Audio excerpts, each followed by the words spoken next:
Welcome back to Atlanta Diaries. I'm your host, Enma Popley. Thank you for joining me.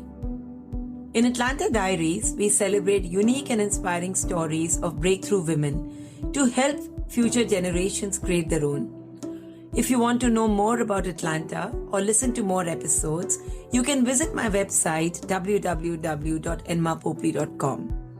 You can also share feedback or suggestions there. My guest today is Dona Kay Rule. Dona is a cowgirl, wife, mother, and grandmother. And at an age when most rodeo champions decide to retire, Dona decided to jump right in. And since 2019, she has qualified for the Wrangler National Finals Rodeo, the NFR, 4 times. And now at 65, she's among the top barrel racers in the world. It's hard to say who is more famous, her horse Valor, Dona Kay, or their constant traveling companion, Rodeo Rosie, the miniature Australian Shepherd. I was very fortunate to meet Dona at the NFR in Vegas, where my husband hosted a breakfast for the team they sponsored. I instantly gravitated towards Dona's humility and positive demeanor and invited her to be my guest at Atlanta Diaries to share her inspiring journey, and Dona was really gracious. Without further ado, let's listen more about Team Dona. Hi, Dona. Welcome to the show. Well, thank you for inviting me. You've had a very busy season and just about got some time with the family. Thank you for taking the time to share your amazing story. I really appreciate it, Dona. Well, thank you. And I really enjoyed meeting you. I just felt very connected to you immediately. Thank you, Dona. Your journey is so inspiring. At 65, you're not ready to hang up the hat. What does that mean for you? Well, I think I mentioned when we had a small conversation before that I'm 65 from the chin down and I'm 35 from the chin up. So maybe that's probably the answer to it. I don't think I'm 65. That's good. Now we can tell anyone and everyone who says, oh, I'm 60 plus and I can't do it. All I'm going to say is go meet Dona and you will never say that again. Dona, before we get into the conversation, the interest of the listeners, can you share with us a little bit about the rodeo and then about barrel racing? I think that'll help build context and help everyone visualize what really it means to get into something like this.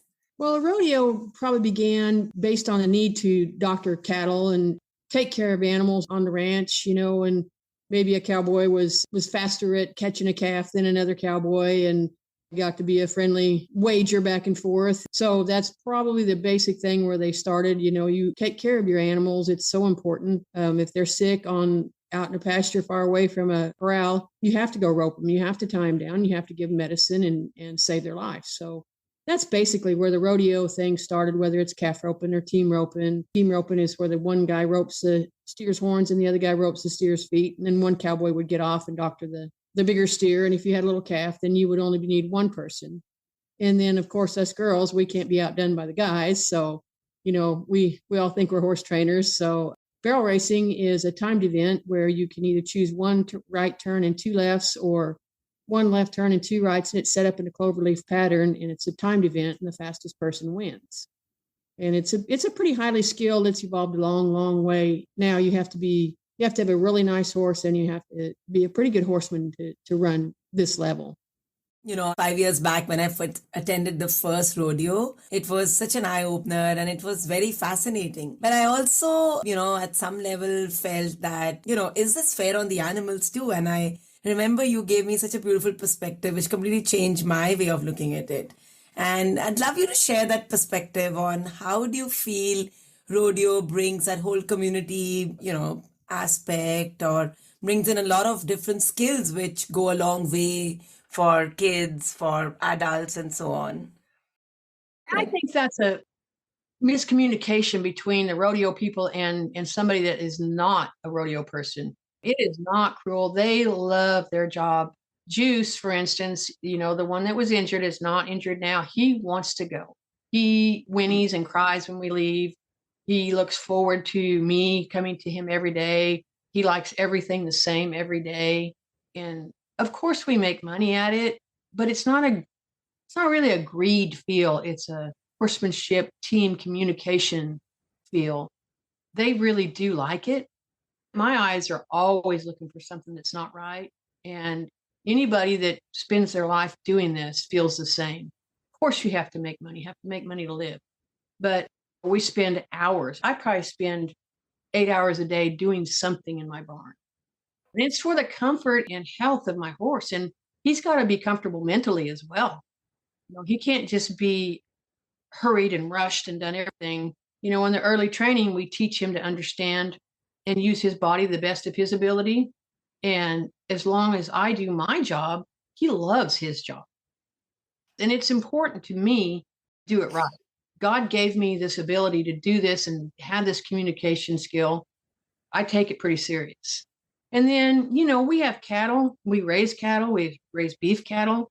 We spend countless hours taking care of them and making sure they're healthy and they're not hungry and that they have the proper nutrition. Sometimes we do have to rope them and doctor them. But that's where some of those contests came from, was roping and doctoring and helping an animal live a better life. The steers, when you rope them, they have heavily padded wraps so they don't get hurt. If you've ever tried to give a steer or a cow a shot, you got to rear back and really push it in there. They are super duper tough. So it appears that they're being handled roughly. They're really not. It doesn't hurt them that much. Of course, there's an occasional, but a dog gets hurt every now and then, just being a good dog out in the backyard. So, it's not cruel. And it's a family oriented feel. All the kids understand that if you don't take care of your animals, you do not win. So it's a good responsibility factor. It's better than them sitting up in their room looking at their computer. I think viewing from the outside, maybe as a first timer, you think, oh my goodness, that's hard on those animals, but it's not. It's really not. They provide wraps for the steer's horns so they don't hurt them. The little calves are tough, tough, tough. They're born. If you left them alone and never looked at them, and the cow had a calf out in the middle of the pasture, often it will be in the wintertime when it's 25 degrees and wind blowing out of the north, and those calves survive. They're thick skinned, they're thick haired. So most of that was all born out of necessity. We do not ever want to hurt our animals. We spend a lot of money breeding them so they'll be tough, taking care of them so they're not ill. And I'm not the only one. Anybody that does well at this event, you cannot win if you do not take care of your animals, period. Yeah, that's really helpful to know. And how did this even become such an integral part of your journey?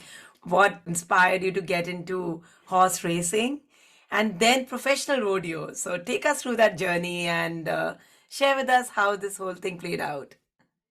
Well, I think I kind of left out part of your first question about family unit, and that's to answer this question. That's kind of how it came out. My dad was a rodeo guy, and he loved the team rope, and he rode broncs and bulls in his younger days. And he worked for a living, and when he came home on the weekends, we would get in the truck and all of us go as a family and enjoy rodeo events or horse show events or team roping events. And it's a very much a community family. You learn as a child that you have to feed your horse or you don't win. You can't just say, I'll do it later. So my dad was probably the one that inspired me. And, he was big and tall and handsome and a cowboy. And of course, I just wanted to do anything he wanted to do. So it just evolved, learning how to be better and learning how to ride better and purchase better bred animals and learn. So, Donna, was Dad your trainer? I can see that adoration for Dad, and I can see that he totally inspired you. But who was it who really sort of made you a wonderful horse racer? Oh gosh, yes. Whatever my dad said was so. If he said the sun was shining purple, I would go toe to toe with anybody. Because anyway, yes, I was quite a daddy's girl. But he really wasn't a trainer because he worked so hard. He just enjoyed the events mostly. And as I grew up and wanted to be better and wanted to go to another level, I actually I saw a girl that I thought was very, very good at barrel racing. Jackie Jo Perrin is her name.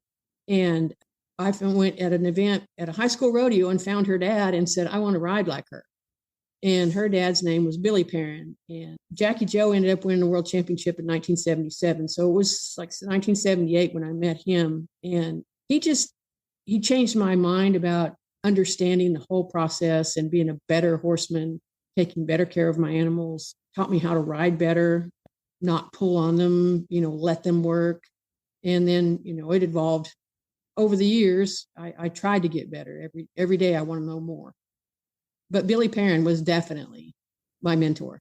I owe him my career. My dad was my inspiration, but Billy was my teacher as far as the depth of horsemanship I tried to gain.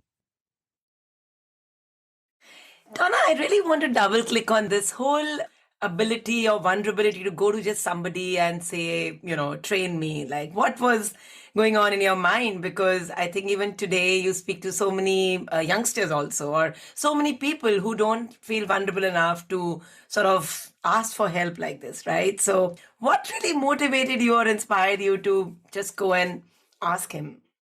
I've always kind of been a student of the game. You watch the winners, whether you're a jogger, whether you're yoga, whether you exercise in horsemanship.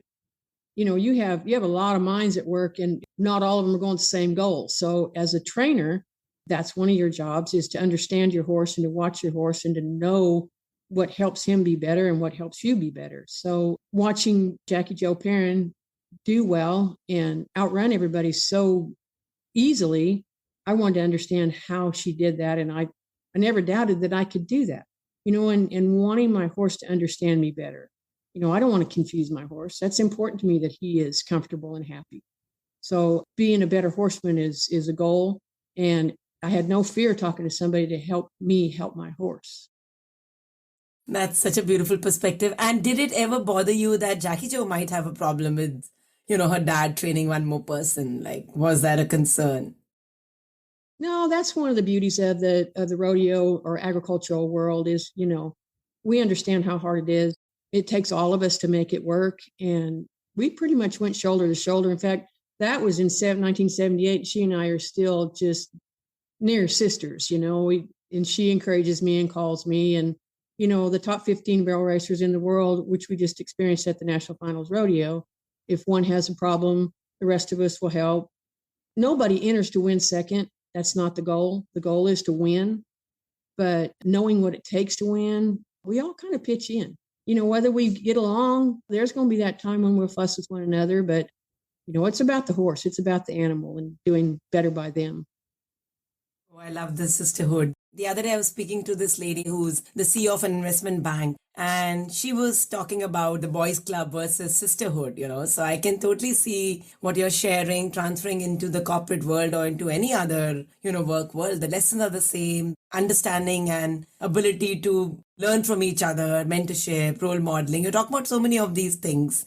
That's really helpful, Donna. Donna, I want to shift gears and talk to us about the turning point when you moved from just horse racing to professional rodeo. At 61, maybe for you it's not a big deal. I can tell you that for many it's going to be a big deal. At 61, to turn professional, that means a lot of grit and determination. Well, you have never lacked in grit or determination. So with that said, I've spent my whole life trying to get better. Married my husband. We did it for a couple of years. We married in 1980 and we bought a saddle shop. He's a saddle maker and an artist. And we had 2 kids and ran the business for 30 years. During that time, I trained horses and I would purchase them and then sell them, to help fund the family. So once my family was grown and we ended up selling the saddle shop in 2009, none of them really needed me on a daily basis, like minute by minute, like they used to. And I wasn't about to leave then. So I decided to buy a horse that just suited me, that I didn't have to worry about selling, that he didn't have to look pretty. And if you made a mistake, it was just a mistake. I could fix it and just go on and just really understand the process probably clearer than I ever had. So then I had a horse named Juice and the current horse named Valor. He was a young horse coming along, and realized that they were very, very talented. And I think we spoke about me watching that commercial or that interview that one day. There's a basketball player named Russell Westbrook that was on our Thunder team for Oklahoma City Thunder. And they were interviewing him, and he is an amazing ball player, an amazing athlete. And they were asking him, what makes you think you can make those 3-point shots and those have double doubles at every game and, do all these things that you do. And he looked right straight through the camera at me at that point in my life and said, why not? And I was like, I don't know why not. I have no good reason why not. I have these two nice horses. My family's doesn't need me as much, and so I just did it. Yep. Why not? Yeah. Were there any naysayers in this journey? And if yes, how did you navigate it? How did you keep yourself going? How did you keep yourself saying, why not? Oh yeah. I mean, currently, what the heck are you doing at 65 years old? Are you sure that's what you want to do? Well, it's what I've always done. And as long as I don't have a mirror to look in and realize how old I am, I'm 35 from the chin up. Well, I think the biggest thing I get is their eyebrows go up and they say, You go by yourself? Doesn't that scare you? Well, Rosie, the dog, she goes with me. She's not scared. I'm not scared. I think that's the biggest fear that like people are afraid to step out and go on their own. I know how to work on a truck. I know how to fix a tire. I can defend myself as needed. I'm not afraid to. That's for sure. Don't cross the line because I'll sure defend myself if I have to. I've never been afraid to do it. My funny story about that is I worked a lot of big events in Oklahoma. They have a Better Barrel Racer Finals, which is a cumulative deal of just barrel racing. And all of the people that qualify come to Oklahoma City and we'll run, 1,500 barrel racers through there in the course of a couple of days. And I was the arena director for that for 10 or 12 years. And then they had another big event called Diamonds and Dirt in South Texas. And I was also the arena director for that. So basically ran around with a clipboard and told people what to do and, judged it and made sure everything was done. The dirt was done correctly and opened and closed the gate. So for a lot of years, those young ladies would see me there. And the funny story is once I started winning, I had a young lady come up to me and she said, Dona Kay, I didn't even know you ran barrels. She said, I thought you were just the old lady at the gate. I'm her too. So yeah, they did look at me funny and they want to come pat my hand and look at me with their head tilted sideways and say, isn't that cute? Until I started beating them. And then it didn't bother me because I had spent my life trying to get better and I felt fairly confident I was going to do as good as I could. And it didn't trip me up. I never feared that I couldn't. And if I failed, which I did, no doubt about it, there were failures. You go back to work Monday through Friday and try to fix it. Understand your horse, understand what you've done, understand how you're riding poorly, and maybe go find that other professional and say, hey, what are you seeing that I'm doing? Because I'm messing this horse up. And most are willing to help you. Yeah. Donna, you said a number of times that, if your horse is talented or talk to your horse or understand your horse. So help us understand a little bit about this dynamic. Like you and Valor or you and Juicy are a team, clearly, right? You're no one without Juicy, and I'm sure the other way around too. So talk to me about this relationship between you and your horse. I spend a lot of time when they're young. I spend a lot of time with my hands on them. I touch them. They can see left and right. They can't see directly in front of them, directly behind them. So you're always cognitive of when you get directly behind them, you have a hand on them, let them know you're switching sides. From the moment I put a halter on them, which is what you go and catch them with, to the moment I step off, I'm always communicating something, letting them have confidence in me that horses live in the wild and they are all eating grass, and the one leader is watching. The one leader raises his head and gets nervous, the whole herd gets nervous. That's the leader's job, and that's the follower's job. So with that in mind, that's how I go out my daily horse training is I'm the leader, they're the follower. If I'm panicked, they want to know why. They're going to run. So daily, I try to instill confidence in that horse. Like I want to understand left front, right rear, right, left hind, right hind, whatever. I want to know where those feet are, and I want to be able to help him understand where I want him to put them. And I try to stay calm and avert a crisis if there's something scary happening. Hopefully, by doing all those basic things, he's counting on me. So then, you evolve over a few years of that. They know to count on you, and they know you're not going to hurt them. This is such a powerful leadership story, Donna. The leader has to take on all the stress and also, therefore, pass on the same energy to their team. Donna, there must be moments when you're stressed or worried. So, how do you then deal with that? Who's your go to person, or how do you sort of overcome that stress, cope with it? For me, I go outside. I just get outside, get some wind in here. We live way out, so there's really nobody out here that if I suppose I could pick up the phone. There's a few people. My daughter's very helpful with that. My son, close, and we talk a lot. I probably don't tell my husband if I'm stressed. I don't want him to worry. So maybe I talk to my kids more than I do him. But for the most part, you just have to slow your mind down and get outside. And I'm a woman of faith, so I go to God a lot. Trust that's a source of peace when it is. I usually don't share my feelings, honestly. I'm not a crier. I am a hugger. But usually people come to me and try to slow down and listen to what's around you is probably what I do more than anything. You did say that, your husband played a huge role in giving you the confidence that you're the person at 61. So, talk to me more about, how he has supported you and your relationship.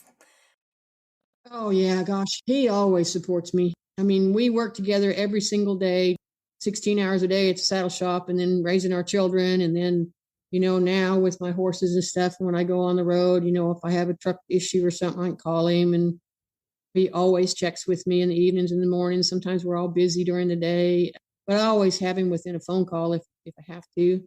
I leave in June and don't get back until September when I'm rodeoing in the northwestern United States. So that was different for us. That was really hard. In fact, the first year I left, I called him and he was asking where the bread was. I said, well, it's in the bread box, John. They're on the counter. And he said, a bread box?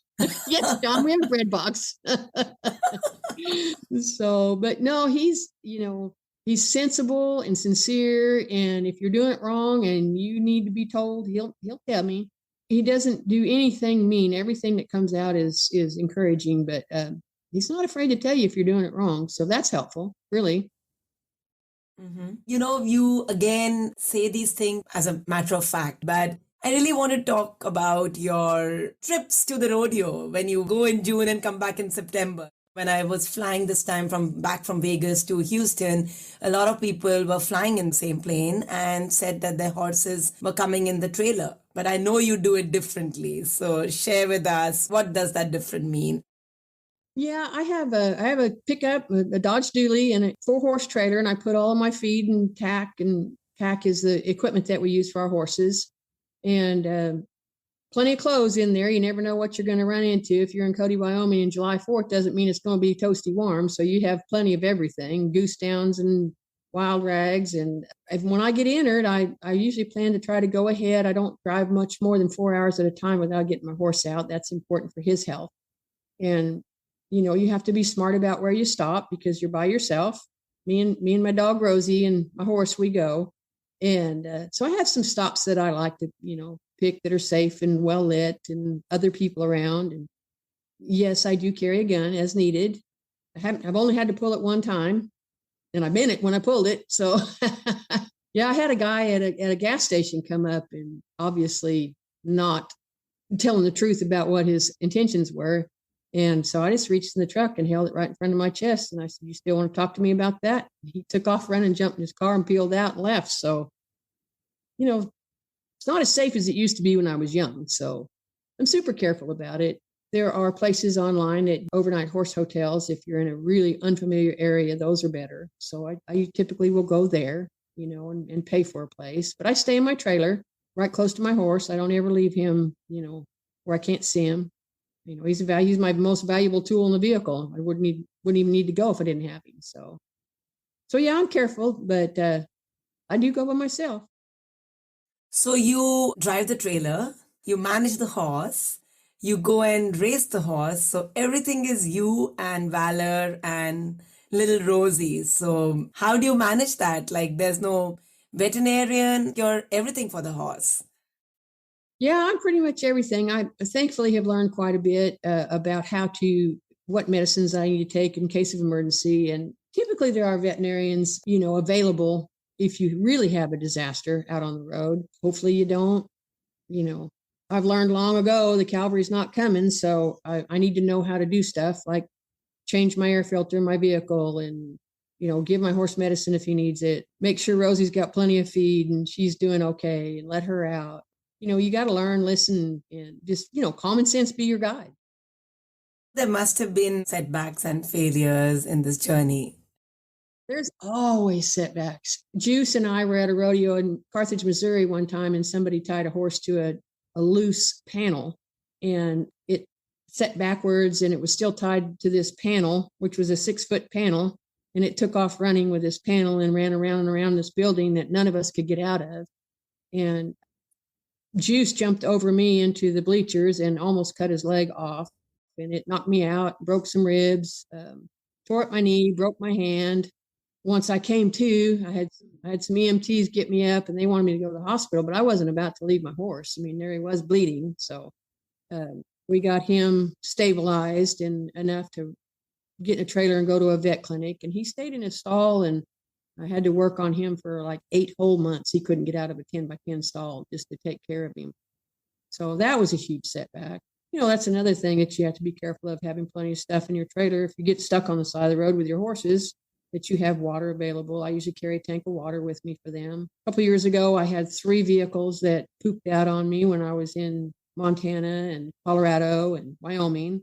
3 different times. I mean, the same year. Oh my goodness. And you're going to have to dig deep for that third one, because I was like, okay, what are you trying to tell me here? But, your horse is working and your truck isn't. So then you just find a ride to the next one. So that's the not easy part, because the stuff on Facebook is just the highlight reel. You're cold and you're hot and you're hungry, and say you don't win. Well, guess who gets to eat? Your horse.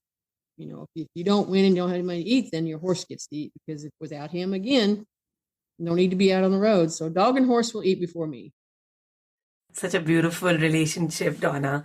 Donna, let's talk a little bit about during the race, right? So, again, this takes me back to the breakfast where we met that morning, and I was so inspired by your persona. I mean, I was totally gravitated towards you. I was just wondering that, in a few hours, you're going to be out there racing, yet you look so relaxed and, mingle with everyone. But what happens a few hours before the race? Like, how do you train yourself, or, talk to yourself, talk to your horse? Talk to us a little bit about that.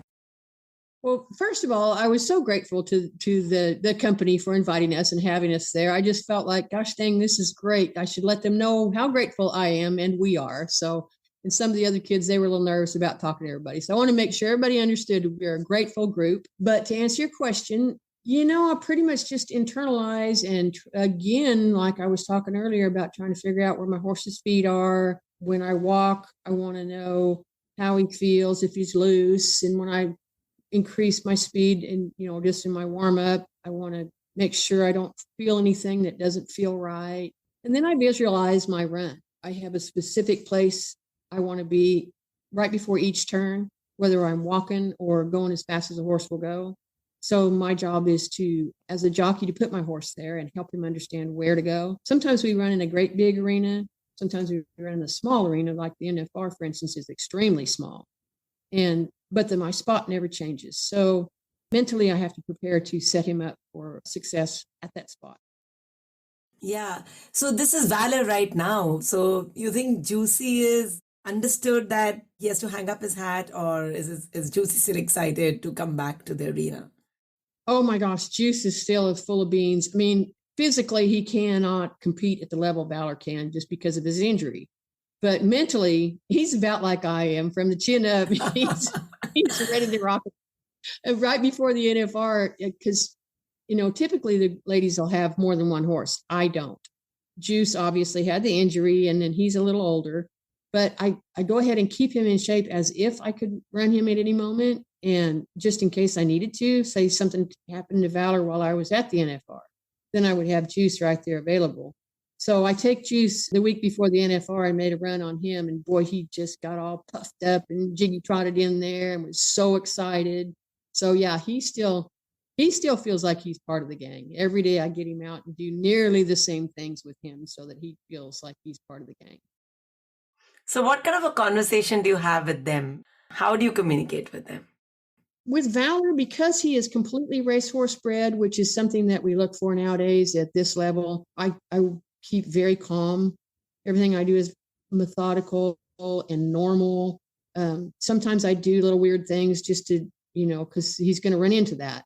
Things are going to change. There's going to be a little person pushing a baby stroller, or there's going to be a dog run out from a bush at some rodeo. So I try to expose him to some things like that and then communicate with him, you're okay.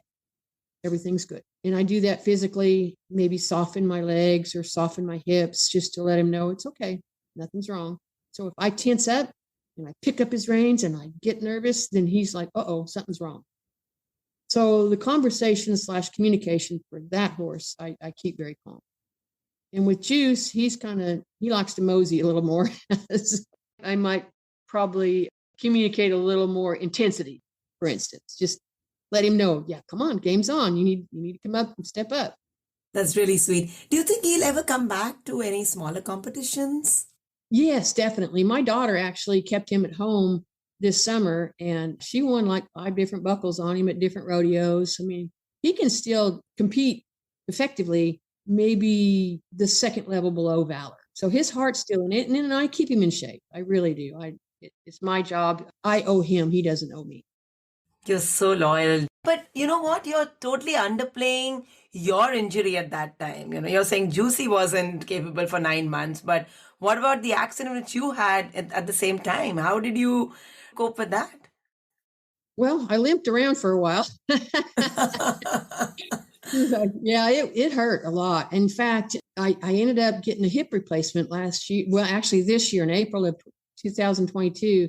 And honestly, I feel like maybe during that accident was when the hip got displaced the worst because there were several horses that ran over me and ran into me. I feel like maybe that was the beginning of the hip needing to be replaced. And so as I competed last year about this time, the hip was excruciating. It was almost unbearable. In fact, I was in my trailer in Lufkin, Texas at a rodeo, and I was on the phone with my daughter, and I told her I was wanting something to drink, and she said, well, don't you have anything in the refrigerator? I said, yeah. And she said, well, where are you? I said, I'm on the couch in my trailer. I just don't want to walk over there. I mean, it hurt bad. So finally, that next week, I called and got in, and I got a new hip April 25th of this year. And then I was back to work in July. You decide what you want, you go after it. Yeah. So I know you've said it, but if I had to actually sort of ask you, Donna, what's the secret of your success? What will you attribute it to? Being successful at this age doesn't necessarily have that much to do with me. I think there's a message that needs to be delivered, and maybe I'm the carrier. I don't know, but I mean, I have no desire to quit. It's important for me to show people that you don't have to whip and spur and kick a horse. You can just teach him, get him to understand, and then let him do his job. At our level, which is the highest level of barrel racing, they have to love it. They have to be good at it. And if they don't understand, they're not going to stay good very long. Valor's longevity probably because he loves his job. And then I manage the body and make sure his body stayed okay. I don't know. There's just something special about it, and the story needs to be told. Keep going and do it right, and do it right when nobody's looking, and it's pretty simple. Things will work out. Yep. Sounds like it's almost like your calling, right? And you feel that you need to just pass this on. Yeah, I know that sounds evangelical or silly as heck, but I had a woman at the National Finals Rodeo. We go and sign autographs at different booths, and she was in tears. And I was like, "Oh my gosh, did I hurt her feelings? I didn't know."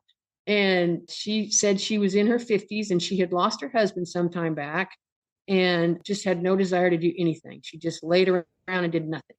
And somehow on TV, got to watching a rodeo and saw this older woman, which was me, doing well and riding horses and enjoying life. And so she went and took some riding lessons again and kind of started getting back out of the house, and has ended up buying a horse and just loves to ride and get outside. And, that didn't come from me. That came from somewhere else. It went to her, just like Russell Westbrook talking to me through the TV. There was a message that needed to be delivered, and thankfully she got it. It was very touching. I was pretty choked up. And I'm really hoping through this conversation, you'll do the same thing. Like people listening from all literally all over the world, I'm sure you will inspire many, whether it'll be youngsters to understand grit, whether it'll be youngsters to understand purpose and find your calling, or whether it'll be older people to say there's no age. Just say why not instead of saying why. Donna, you shared how your husband is your biggest cheerleader. You had also mentioned to me earlier that unfortunately he had a stroke recently. Share with us how are you coping with that? I really hope he's feeling better. I've been married to my husband for 42 years, and he had a stroke. So that was difficult to go to the NFR without him. He insisted that I go and didn't stop. Honestly, that was probably the biggest burden I've ever had, is to not have my right-hand man right there. That was kind of sad and kind of hard. My daughter and son and family all took up slack and did everything they could to help, but that was probably as close as I've come to saying, well, I don't want to do this without John. And he's kind of like me. I mean, we are boundless. So we thought. He's really broad-shouldered. He's strong as an ox. He can carry hay. He build things. He's always been the leader. And then he has a stroke. And now he can't use he's an artist as well. He's a bronze sculpture artist. Can't speak very clearly. Can't use his right hand, his right side very much. He's fallen a little bit. And this has just been a 2-month ordeal so far. The doctors indicate in stroke world it's not a major stroke, although they do understand that in our world it's major because we have a cow-calf operation and we have to move hay and we have to doctor cattle. And so it's changed the dynamics of our family a lot. I've been married to John for 42 years. This is starting our 43rd year. So apparently on our 43rd year, we're going to do it quite differently than we've done in the past, which just, never slowed us down before. We can't do it this way. We'll do it a different way. So yeah, it's going to be different, but we'll make it. Yeah. Then have you been deliberate about doing things differently? Like, is your travel going to be the same now with this little bit of change in the family on the family front? With as young as we are in this journey, I don't know the answer. We live in Oklahoma, and I can go to the Texas rodeos that have a lot of money added and see how his progression is. And because I can go there and come back, but my summertime might look different. And it might be that he can go with me. He doesn't go because we had cattle and horses and things to take care of. Now he can't do that. So maybe he gets to go and see part of the country he's never seen. Yeah. So it might even be more fun. Absolutely. I can certainly see this aha moment, like this eureka moment saying, maybe that's the gift in this. Yeah. There's always a lesson. There's always good. Good will always come. Good will always come. Donna, did you ever experience self-doubt and imposter syndrome? Oh, not really. I mean, maybe. I don't recall. Honestly, I don't recall ever self-doubt. Would get angry with myself for doing it incorrectly, but I never really doubted myself. And so I don't know how to speak to that, honestly. My dad was always really good about saying, you're not winning, then look inside, be honest with yourself, see if you've done everything you can do, and don't do it the same way. Find a different way. But there are times when you get in a slump, and maybe when you tip a barrel in the barrel racing, they add a 5-second penalty. And so you will not win money if they add the 5-second penalty. So there may be an occasion where you tip some barrels at some big events. And yeah, that'll make you kind of talk to yourself. But if you really think it through, reality of it is you need to make a change, slight change, maybe change in position, or maybe change in your stress level. Maybe you need to find out maybe you had a fuss with your husband or whatever. Go get that ironed out and slow your mind down and go back to work. Yeah, that totally makes sense. In our early conversation, you said that your daughter is now taking on, right? So how that is playing out? Oh, it's typical mother-daughter thing. As a teenager, I knew nothing. And amazing, within a few short years, I learned an awful lot. So she's now nearly 30 and really is very talented. My dear friend Betty Jo, for all my life when KK was little, she'd say, oh my goodness, she's not listening, Betty Jo. She just won't listen. She won't try. Blah. And Betty Jo would just grin and pat me, and she'd say, no, Donna Kay, it's going in. It's going in. So now as an adult, and she's a mother as well, it's in there. It's in there. The goodness, the kindness, the hard work, the ethic. She hears me, but I go to her too, because she's pretty sharp. So it's almost like reverse mentoring where, sort of you're giving her support and you're getting support from her as well. Absolutely. Yeah, she's helpful. I mean, I'm really good seeing a horse when he's not walking properly, or if he's trotting and he's a little bit off. That's somehow I have good eyes for that. And thankfully she sees that. So, we often will bounce those off, or we'll sit and watch a big race and we'll say, okay, that horse is off on the left hind, or that horse is off on the right front, or maybe his teeth need worked on, or she's really got good eyes for that. So I'm so grateful to have her within, shouting distance and say, hey, Kate, come and look at this. Right. This has been so beautiful, Donna, and really been inspiring. And like I mentioned to you earlier that, I started Atlanta Diaries so that I can share these hidden stories and celebrate all these stories with people at large. And do you have any parting thoughts for aspiring leaders as they transition? Since Atlanta Diaries is a place where we can learn and unlearn our definitions of success and achievement. Well, probably the biggest takeaway should be, don't let the highs get too high and don't let the lows get too low. Gosh dang, you can turn on the TV and just want to go jump off a tall building. Kindness and goodness is out there. Don't give up on that, and just keep trudging through. If you really, really love something, figure a way to do it. And if you don't belong there, be open-minded, but always go for kindness, and always go for just doing the best you can. Even when nobody's looking, do it right. Beautiful. Thank you very much, Donna. And thank you again for sharing your story so candidly. Thank you. It was fun.